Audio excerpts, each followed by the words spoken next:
Assalamualaikum warahmatullahi wabarakatuh. Alhamdulillahirabbil alamin. Assalatu wassalamu ala asrofil anbiya'i wal mursalin wa ala alihi washabbihi ajmain, amma ba'du. Yang pertama, marilah kita panjatkan puji dan syukur kita atas kehadirat Allah Subhanahu wa taala, di mana Beliau telah memberikan kita kesehatan sehingga kita dapat membuat tugas ini. Tak lupa pula salawat beriringkan salam kita hadiahkan kepada junjungan kita Nabi besar Muhammad SAW, yang mana beliau telah membawa kita dari alam kegelapan ke alam yang terang benderang seperti ini.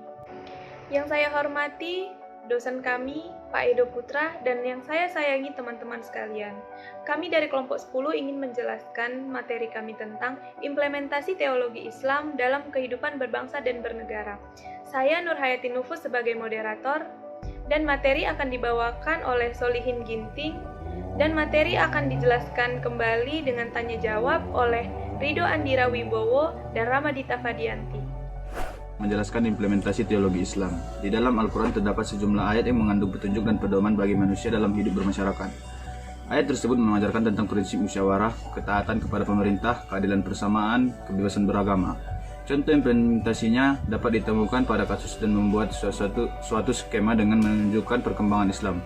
Contoh lainnya dapat dilihat dari Undang-Undang RI Nomor 7 Tahun 1992 tentang perbankan yang memperolehkan prinsip bagi hasil, dan Undang-Undang RI Nomor 17 Tahun 1990 tentang penyelenggaraan ibadah haji di Indonesia yang diadakan setiap tahun. Saya akan menjawab pertanyaan dari Rika Puspitasari dari kelompok 1. Yang pertanyaannya, ada berapa upaya pendekatan pengartikulasikan Islam dalam kehidupan masyarakat menurut Mohtar Mas'ud? Mohtar Mas'ud setidaknya menuliskan ada 2 pendekatan sebagai upaya pengartikulasikan Islam dalam kehidupan masyarakat. Yang pertama, Islamisasi negara nasional untuk kepentingan umat Islam, dan kedua, Islamisasi masyarakat dalam negara nasional. Yang dimaksud Islamisasi negara adalah upaya merealisasikan ajaran dalam negara. Negara Indonesia diupayakan berdasarkan Islam.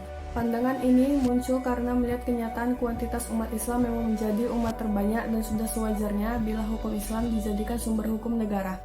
Alasan logis karena yang akan merasakan adalah umat Islam. Toh, dalam hukum Islam juga ada hukum-hukum yang mengatur umat non-Islam yang disebut kaum zimmi, atau orang non-Muslim merdeka yang hidup dalam negara Islam. Keberadaan mereka tidak dikesampingkan begitu saja. Bahkan ajaran Islam menyuruh umatnya melindungi nyawa dan harta benda mereka.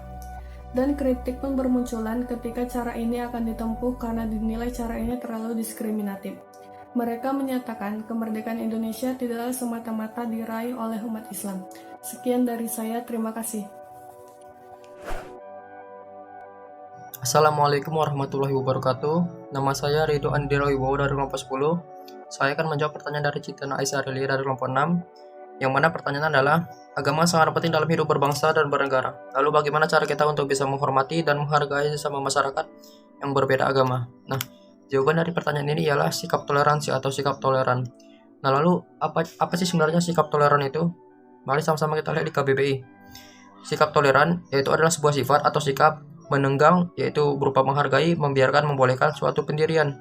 Bisa berupa pendapat, pandangan, kepercayaan, kebiasaan, kelakuan, dan sebagainya, yang mana berbeda atau bertentangan dengan pendirian kita sendiri. Menyangkut ke pertanyaan, yang mana pendiriannya berupa agama atau kepercayaan, maka diperlukan yang namanya toleransi dalam beragama. Nah, lalu apa aja sih salah satu contoh bentuk toleransi dalam beragama? Teman-teman bisa lihat di atas salah satu contohnya. Nah, itu dia tadi, tapi masih banyak lagi yang lainnya. Salah satu contoh bentuk toleransi dalam beragama yang bisa teman-teman cari sendiri di internet. Nah, sebenarnya di Al-Quran sendiri sudah dijelaskan bagaimana cara kita untuk bisa menghormati dan menghargai semua masyarakat yang berbeda kepercayaan terhadap kita, yaitu di surah Al-Kafirun ayat 1 sampai ayat 6. A'udzubillahi minasyaitonirrajim. Bismillahirrahmanirrahim. Qul ya ayyuhal kafirun la a'budu ma ta'budun wala antum a'biduna ma a'bud wala ana a'bidu ma abattum wala antum a'biduna ma a'bud lakum dinukum waliyadin. Katakanlah Muhammad, wahai orang-orang kafir, aku tidak akan menyembah apa yang kamu sembah, dan kamu bukan penyembah apa yang aku sembah, dan aku tidak pernah menjadi penyembah apa yang kamu sembah, dan kamu tidak pernah pula menjadi penyembah apa yang aku sembah.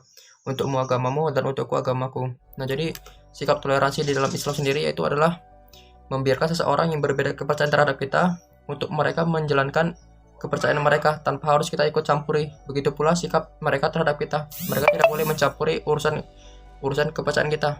Nah, begitulah jawaban yang bisa saya berikan. Mohon maaf atas segala kekurangan. Kepada Allah saya mohon ampun. Wabillahi taufiq wal hidayah. Assalamualaikum warahmatullahi wabarakatuh. Baiklah, sekian dari kami. Jika ada kesalahan atau kekurangan materi, mohon dimaafkan dan dimaklumi, karena kebenaran hanyalah milik Allah dan kesalahan itu dari diri kami sendiri. Sekian, kami tutup dengan wabillahi taufiq wal hidayah. Wassalamualaikum warahmatullahi wabarakatuh.